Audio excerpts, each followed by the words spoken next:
Yo, what's going on, guys? It's Scott here, and today we're going to talk about why the Lakers don't need to trade Kyle Kuzma. Recently, there's been numerous reports stating the Lakers' openness to trade pitches for Kyle Kuzma. While the Lakers have been reluctant to listen to offers in the past, they're now open to them because they want to improve their roster for a title run. If the Lakers are really looking to move him, they'll need to get a player in return that would do this. There was an article posted by Andy Bailey of Bleacher Report, who suggested some ludicrous deals that had the Lakers giving up both Kyle Kuzma and Avery Bradley for the likes of Langston Galloway or Etwan Moore. These obviously don't make sense at all if you have any kind of basketball knowledge besides analytics. The main trade idea from this article that stood out, and would be the most likely option, was to trade for Bogdan Bogdanovic, which had the Lakers giving up both Kuzma and Bradley as well as a second-round pick for him. The Kings were reportedly interested in a deal for Kuzma, even though they know they have to give up Bogdanovic to get him. If I'm the Lakers, first off, I value Kuzma higher than Bogdanovic.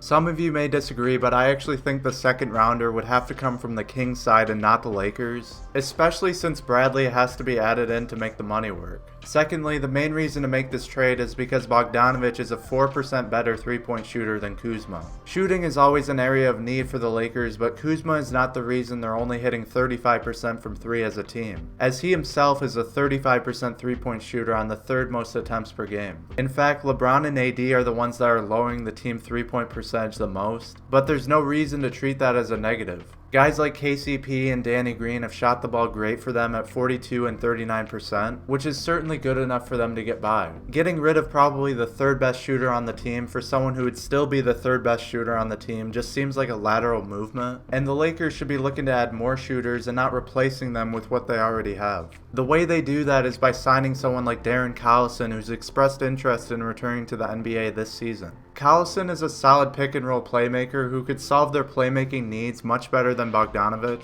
and is also a great shooter as he shot 41% from three last season and 47% the season prior. The Lakers could also use a switchable wing defender like Andre Iguodala, which Bogdanovic definitely doesn't bring any more of than Kuzma, and actually they'd be losing defense in that trade because Bradley would have to be included. What's missing from all of this is Kuzma's value to the Lakers beyond this season, both financially and potentially. The Kings' incentives for trading Bogdanovic and replacing him with Kuzma are very high because he's a restricted free agent this summer and Kuzma has 1 year left on his deal at just $3.6 million. After the Lakers extend AD this summer, they'll be cap locked and won't be able to add any more talent until the next summer once they have a max slot. If they were to extend Bogdanovic beyond next season, they'd no longer have this max slot, which means they'd be stuck with him. With Kuzma's contract, they have the flexibility to move him this summer at a time where he'd probably have higher trade value, and also they'd have another season of him on a cheap salary before committing any massive money to him. Kuzma is also pretty young at 24 years old, which is 3 years younger than Bogdanovic.